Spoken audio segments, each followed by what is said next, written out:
Assalamu alaikum and welcome back to the channel. This is RED Dissection, and finally we have a performance of Manchester United that we can happily dissect and break down for you against Barnsley in the Carabao Cup. United find themselves in the seventh heaven with 7-0 performance, 7-star performance against Barnsley. Really, there is nothing to complain about as far as the performance goes.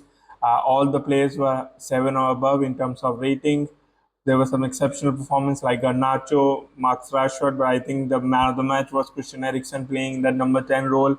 Obviously, against a League One side, when he's not pressed that much, physicality isn't that demanding. He came into his own, showed his quality with his fine touches and obviously classical through balls. Obviously, two finishes right at the end from Bruno Fernandes assist. Even the opposition is subpar, but credit has to be given to Erik Ten Hag because we have played against such opposition like Newport County, like Wigan Athletic, and haven't fared well. So this was a surprising performance, and floodgates were open at Old Trafford tonight. Coming to statistics, of course, looking at the goals, 7 to none, 26 total shots with 13 on target. So 7 goals out of 13 is a good ratio. Every second shot was a goal. I thought we could have scored even more. The likes of Xerxes, Ahmad could have gotten one goal.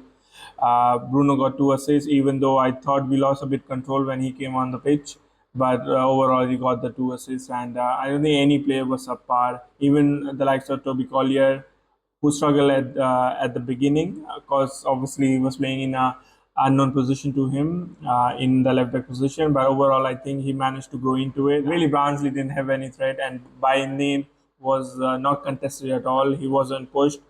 His passing and distribution was great, I thought, and his overall calmness on the pitch was good. But obviously, it wasn't a tough test for him, even if it's in Carabao Cup or Europa League. But I certainly want to see more of Bayern. Starting with Bayern, like I said, it was a flawless performance, even though he was in trouble. Our goal wasn't threatened as much. He never had difficult saves to make, but his distribution, his calmness on the ball, his first touch, his passing was great, I thought, and he looked confident. He looked like he owned the stage. Certainly, I'd like to see more of him in the future. Diogo was again excellent. Of course, he's been our most consistent performer over the last 18 months or so, and I think he continued that. His attacking prowess, his ability to take control of the ball in attacking areas is great. Defensively, he sometimes can struggle, but of course, taking opposition players into account for this match, I don't think he had any trouble against their players. Harry Maguire again, solid performance, no mistake, no blunders. He was concentrating throughout. I thought he marshaled the likes of Collier well with Johnny Evans because he was playing in an unknown position to him. I thought overall defensively we were good, we were sound. To be honest, we weren't asked a lot of questions, but whatever questions we were asked, we did well. Even though I thought in the first 10 minutes they were getting into our defensive line and they were trying to threaten, but overall I thought our defensive line did well. Similarly, Johnny Evans, similar kind of performance, astute, experienced, really commanding in the air. Overall, I thought it was a composed performance for him, and it looks like that he can still compete at this level, especially against opposition like this. It'll be interesting if he's thrown into some difficult matches in the Premier League. I think he's done enough to show that he can stand in for a couple of matches going forward, even in Premier League and other competitions. Toby Collier struggled to begin with. The winger had some success against him. Of course, he's not a defender. Of course, he doesn't play in the left back position. But overall, I thought he grew into it. Johnny Evans and Harry Maguire marshaled him well. By the end of first half, I thought he was getting involved in an attacking play, coming into midfield, inverting. A learning experience, but a good performance from Toby Collier. Coming to midfield, the engine, Casemiro was excellent. I thought he was wearing the captain's armband. There was a commanding leader on the pitch. I thought everybody played for Casemiro, and I thought he could be given, if he is to play in the first team, I think he can easily be given that armband off of Bruno, and I thought he showed that tonight. Manuel Ugarte, I thought another great performance after his cameo against Southampton. Exceptional, especially on that fourth goal, starting that move. That's the kind of work we want from our midfielders. Really anticipating well, pinching the ball, and then starting the counter attack. I'm surprised by his ability to carry the ball forward for like few yards and stuff, and I thought that was good to see. And that shows another facet to his game and not just a destroyer. His use of the ball was good, and his ability to dribble past player was also commendable. Anthony, I thought it was a good performance. It wasn't exceptional, but of course he won that penalty. Rashford offered him that opportunity to get some confidence. He dispatched it well. The penalty was good. Overall, I thought it was a bit iffy for him. It was a hit and miss performance, but looking at the kind of scrutiny and pressure he has been under, I thought it was an encouraging performance. He had a few more shots, and none of them threatened the goal that much. But I thought he looked confident after the goal, and long may it continue. It's not his problem that we've overspent on him, but until he stays at the club, I think if he can contribute in terms of cameos and substitute performances, we'll certainly have it. Christian Eriksen clearly for me the man of the match. He made the difference playing that Bruno position in number 10. You could see his quality on the ball, his first touch, his ability to play the final ball, make the decision in the final third. I thought he was exceptional. Cap off his good performance and make it exceptional. He got those 2 goals running into the box late, finishing it at the near post, and then dispatching that lovely curler into the back of the net. I thought he was great and really eye-opening performance. I'm surprised that he hasn't been played that in that position because of Bruno. Because there was a sea change. For the opposition, you have to take that into account. A complete performance from a player that can be expected in that number 10 position from Christian Eriksen. Alejandro Garnacho, another excellent performance. He's been chipping in with goals and assists with his substitute performances. As a starter, it was a complete performance for him. He should have gotten the hat trick, missed that volley from 10 yards out. But overall, his performance, his finishing, his final pass was excellent. Synergy with Antony and Rashford was great to see. I still won't start him because I think Rashford, after scoring this goal, should start on the left-hand side, but I'll definitely play him as the number 1 substitution that we make in any game going forward. Marcus Rashford looked threatening even before the goal. He was whizzing, running past their defenders. Of course, there was a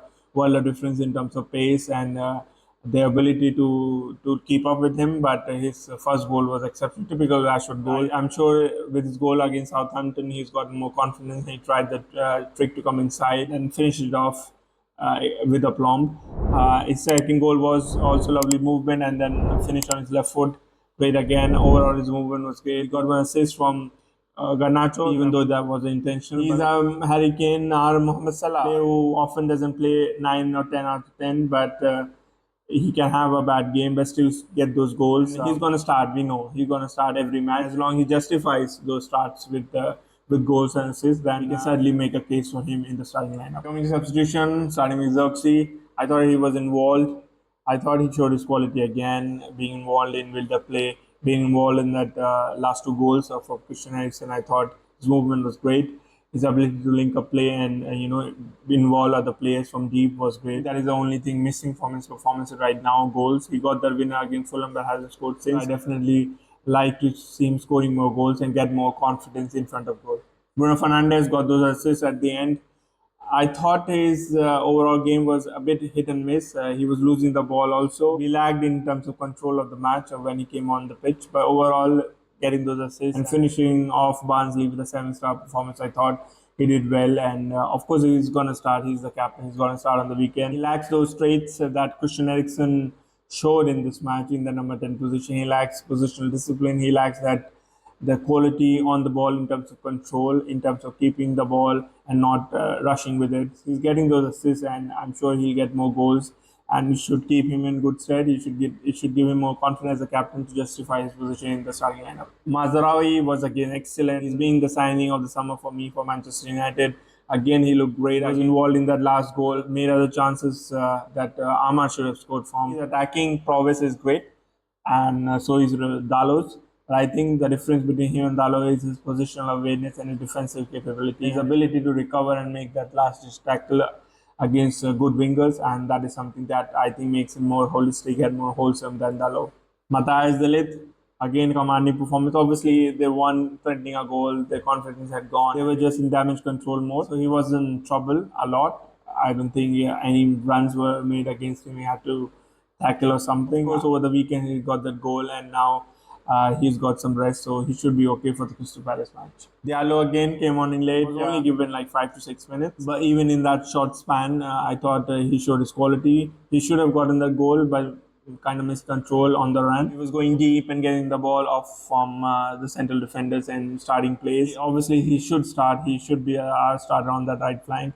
And now he's gotten more rest, so I think he should be in good stead for Crystal Palace match. It was a flawless performance from the manager. You can't blame him for anything really.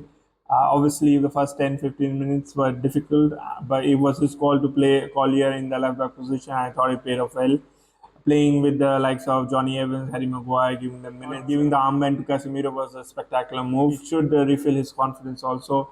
Starting Anthony, relying on him. Of course, Rashford was the one who gave the penalty, the opportunity to take the penalty for Anthony. But I thought it's him starting Anthony and keeping him on for like 80 odd minutes was good.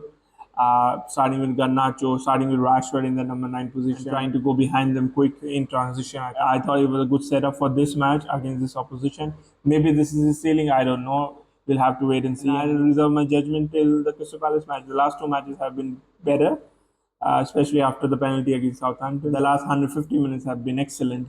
So let's wait and watch. If we can get a good victory against Crystal Palace, then this could be a possible turning point for him.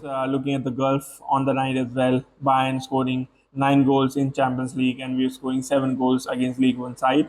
But you can't undersell that. In the last 2 seasons, we haven't done that even against lower league opposition. This was a welcome relief. I thought it showed that we can really put other teams to the sword and damage them brutally and be ruthless in front of goal, and that is good to see. So, killer instincts, and I think a lot has to do with Rashford scoring that first goal. Of course, we know that Rashford for this club is a marquee player. They have positioned him so. If he gets the goal, then at least he justifies his position in the starting lineup, and then the rest of the players also feel confident with the fact that he is starting over them. So I think that was a big goal. I think his performance in the last 2 matches will fill Erik Ten Hag with sense of pride because he's stuck by him. And if he does play against Crystal Palace as well going forward, then I think this could be a turning point in terms of the manager sticking with his methods, sticking with his players, and those players delivering for him when it matters the most against Crystal Palace in the Premier League. Alhamdulillah, great victory, and inshallah we can take that momentum that we have gained over the weekend and over midweek fixture and then push forward, push the ante against Crystal Palace. If we can get a good resounding victory and get some goals against Crystal Palace, then this might very well be the turning point that we have been looking for. The tipping point would be the performance. Even if we get a shoddy victory, then we'll take it. But if we get a performance, then I think the conversation will be different against Erik Ten Hag in this club. Please join us on the Red Prep Show for the Crystal Palace match. Until then, take care. Do pray for Palestine and all the oppressed people all across the globe. Assalamu alaikum.